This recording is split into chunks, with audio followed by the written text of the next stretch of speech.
Okay, guys, today's topic is 5.3, the quadratic formula. It's a very happy day for you because this is one of the best formulas ever. In fact, I have this formula tattooed somewhere on myself, but I can't say where. But this is the formula that's going to let you solve for the x-intercepts of a parabola. You've learned that a quadratic equation, quadratic function, the graph of that is a parabola, which means that there are three combinations or three possibilities for its number of x-intercepts. You might have a parabola that crosses the x-axis twice, and in that case, our two x-intercepts would be here and here. You might have one that just perfectly balances right on top of the x-axis like that, and then there will be one x-intercept right there. Or you might have a parabola that never touches the axis. And then that'll lead us into the topic of imaginary numbers, but we're not worried about that right now.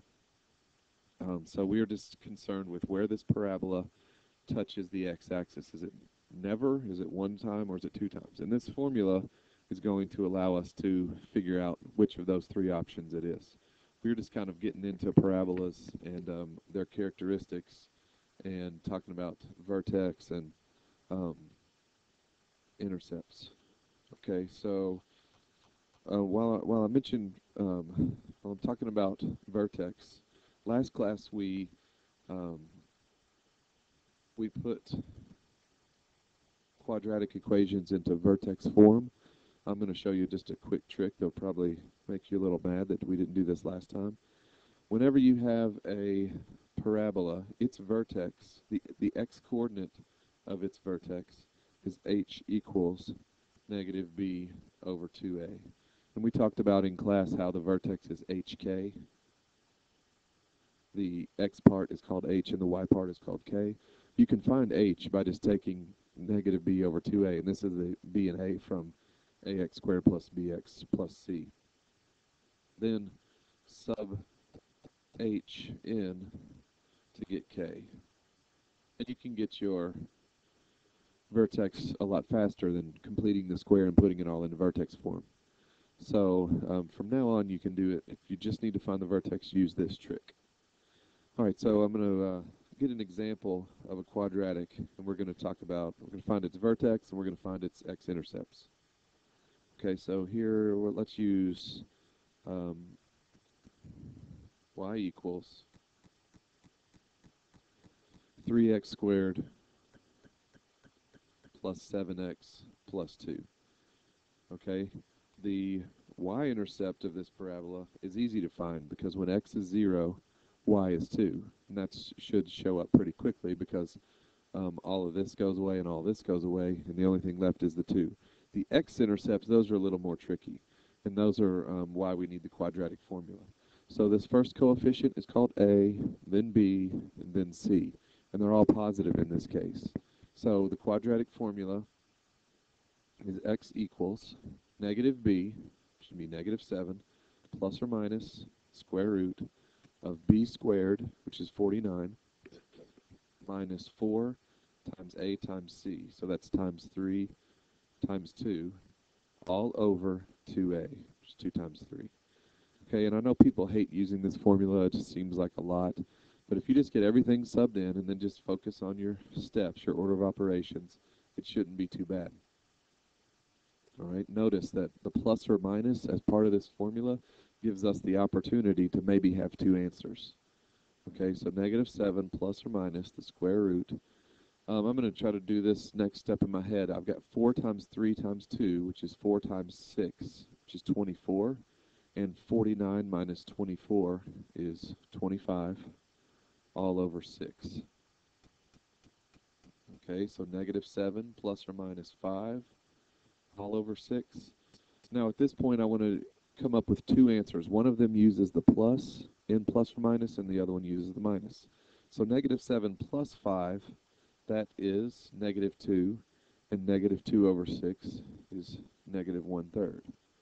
And negative 7 minus 5, that's negative 12, and negative 12 over 2 is negative 2.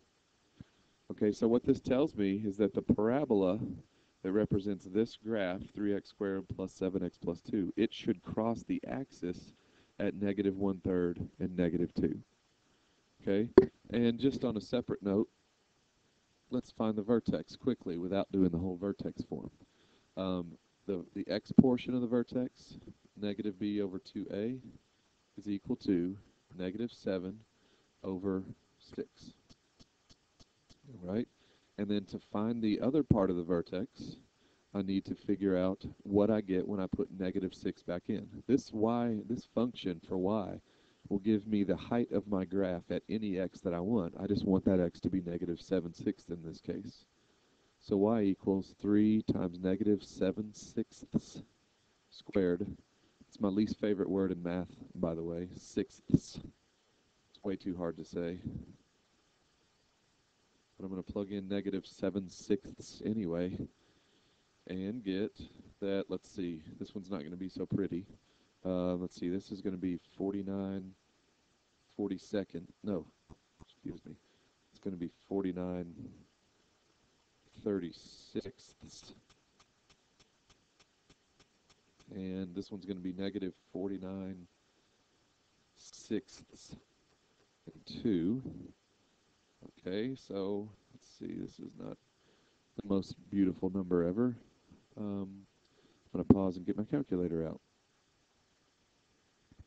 Okay, so I need to type in 3 times 49/36 plus negative 49/6 plus 2.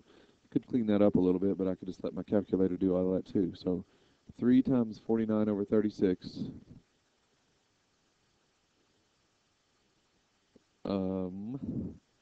minus 49/6 plus 2 minus 49/6 plus 2. You don't need these fractions to be in parentheses always, but certain calculator applications you do, so it's a good idea to always have a fraction in parentheses in the calculator. Okay, so that's negative 2.083333.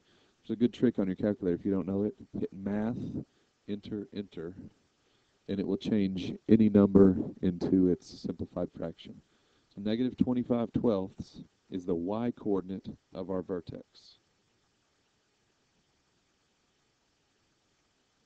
So the vertex is negative 7/6, negative 25/12. And as far as the graph is concerned, that's a little bit less than negative 1 for my x, and then a little bit beyond negative 2 for my y. So when I go to check this out on the graph, I should be able to confirm that that's where it exists. Before I go to graph this and confirm our answers, I want to just point out one thing. In the quadratic formula, the b squared minus 4ac portion, that is called the discriminant.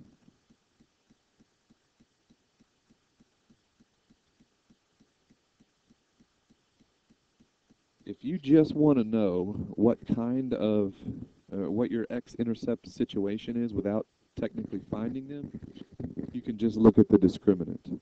Okay, our discriminant turned out to be 25 in this case.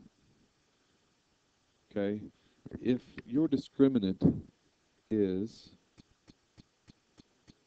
positive, like 25 was, then you're going to have two nice, neat, well, not necessarily neat, but you're going to have two real intercepts, or places where your graph crosses the axis.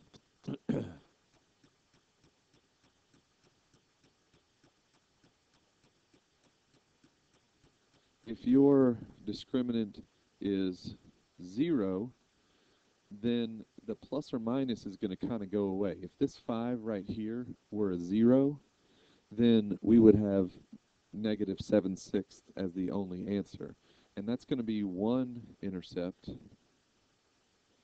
And that's going to be the style of parabola that was mentioned up here. So this thing right here has a discriminant of 0. Okay? If your discriminant is negative, now we've got a problem.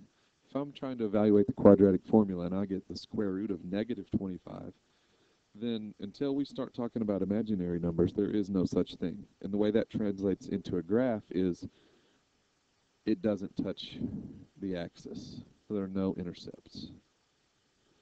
There are two values that you could plug in and make them 0, but those are going to involve square roots of negatives, or i's. And I don't know how much you've learned about I in the past, but we will address that in the upcoming sections. Okay, so just a minute there on what a discriminant is and what it can tell you. In just a little subcase, if it's positive and it's a perfect square like ours was with 25, that's going to give us nice, neat numbers like -1/3 and -2, rational numbers. If it's a 7 underneath there, then we're going to have never-ending decimal numbers and some funky intercepts. But that's okay, we still have two real ones. Okay, so I want to finish this up by getting a picture of this graph and confirming what we've learned about it. The graph, my A, B, and C were 3, 7, and 2. So on my calculator, I'm going to go to y equals.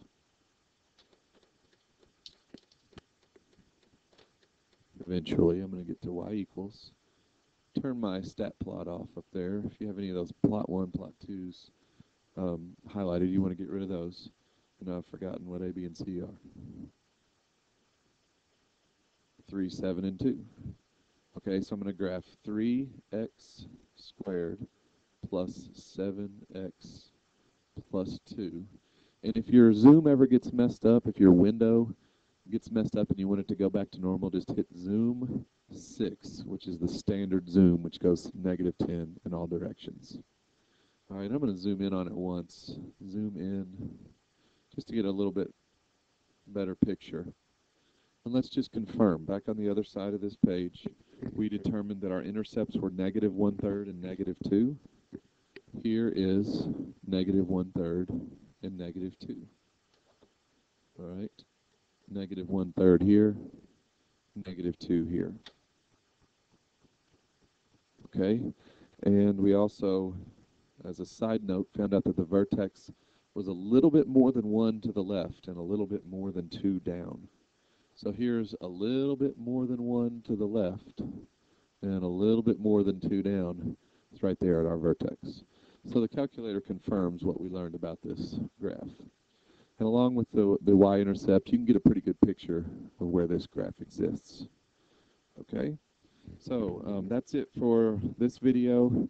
Main topics: the quadratic formula, the best little formula ever, helps you sort out where are my x-intercepts. Are there 2, are there 1, or are there 0? And also, where's the vertex? Okay, just trying to find out as many characteristics of this parabola as possible. Okay, so I'll see you in class. This is Young, out.